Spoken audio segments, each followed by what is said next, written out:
Hey guys, JB here from Alpha Wolf Consulting, coming to you today with another lesson in the Introduction to Sales and Communications course. All right, this lesson's all about buyers must know you. So in this lesson, we're going to talk a bit more about, the importance of why a buyer must know who you are, know what your product is, and understand who the business or the company that you work for is. All right. So it's important to understand that our personal relationships create heavy personal bias on um, basically our decision making. So if I do not know you, I cannot like or trust you. If I do not know your product, I cannot understand what the potential benefits or the potential features are of that product. So understanding this, that the first stage for anything is always recognition. So a buyer must be able to recognize you as being the salesperson for XY company, and XY company does Y product. All right. So it's very, very important because to a degree, our bias are cultural, okay, for societal development or community development. So we learn to form bonds through knowing. So by me knowing your name, there is a certain level of a bond.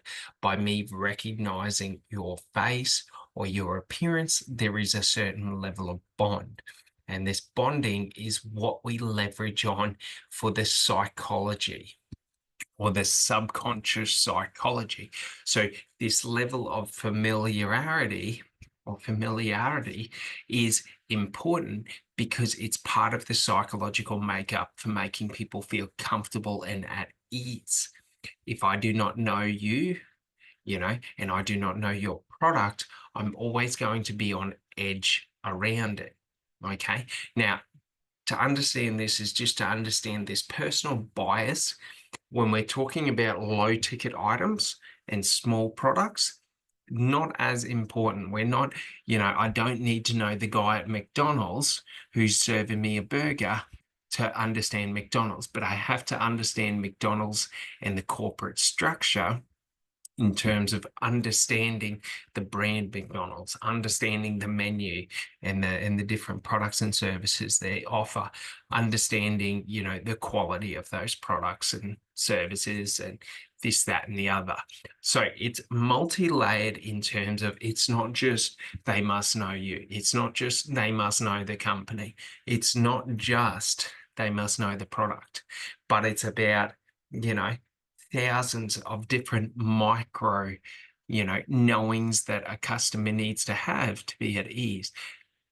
But when we're talking about high ticket products, okay, when we're talking about products between 10 and $300,000, okay, this becomes a lot more vital because when we're making larger purchases, that's where it really, really is important that I know exactly who is the salesperson I'm dealing with.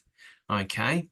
What is the product or the service that I am looking to purchase?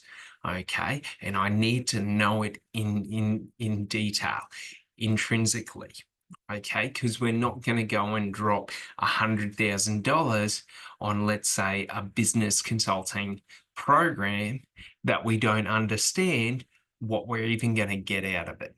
Okay, we're not going to drop $300,000 on a unit or an apartment, and we don't even know where that apartment is located or what that apartment looks like. So we got to understand that knowing is the first line of due diligence. Okay, but due diligence is only required when we're talking about larger purchases.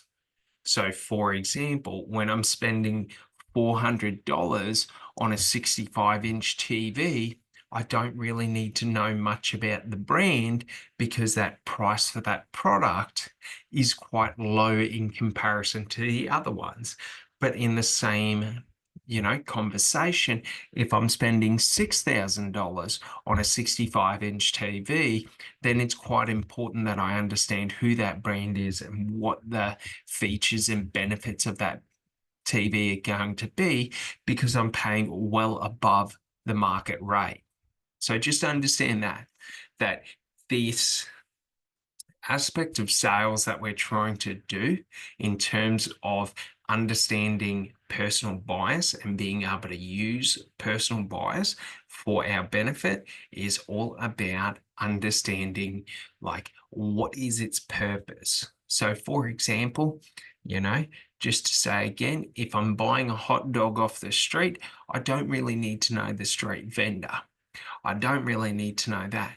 But if I'm going to a, 5-star Michelin star restaurant and I'm about to drop $1,000 on a dinner, then it's quite important that for the experience that I know who the waiter is, that I know, who the chef is, because this is all adding to the experience, and that's what provides the value to a potential consumer, is in that experience. So that's what we're talking about when we're talking about higher ticket products. Generally, to increase conversions, we're increasing the experience that the customer has while they're in the purchasing, while they're buying the product, while they're consuming the product.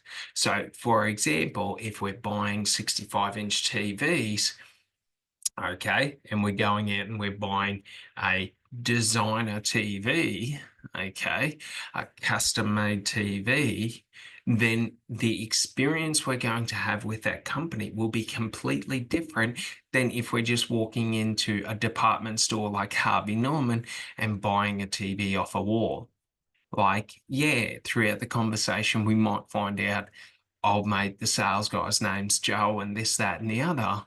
But when we're doing a custom bespoke, let's say entertainment unit, TV unit, we're going to be creating a much deeper relationship because it's a lot more time consuming, but typically those companies are going to want to add additional services so that you feel that you're getting a high amount of value.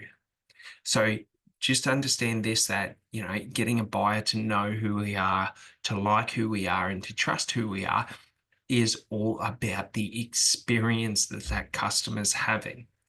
It's all about, increasing the perceived value through adding experience to the process.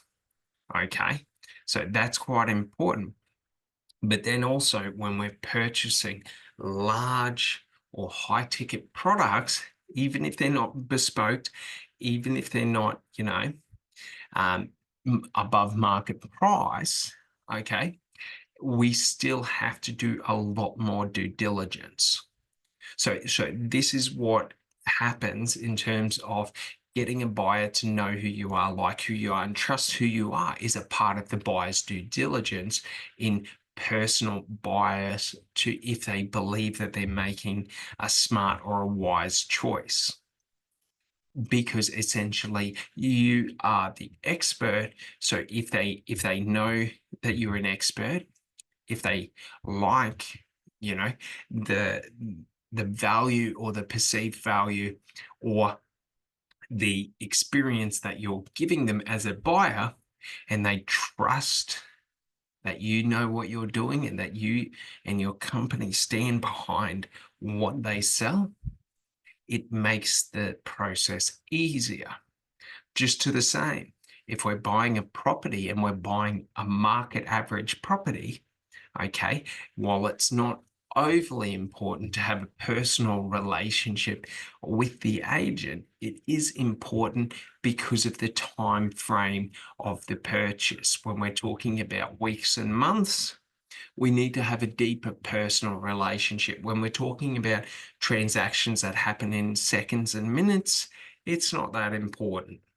Okay, so that's an important thing to understand, is that, when a buyer must know you, this is the promotion side. This is the relatability, the relationship, like we're talking about building that relationship. And then on the next lesson, we're going to be talking about why it's important that buyers must like you. All right. Well, I hope you enjoyed this one, and I'll see you on the next one. Thanks so much. Bye.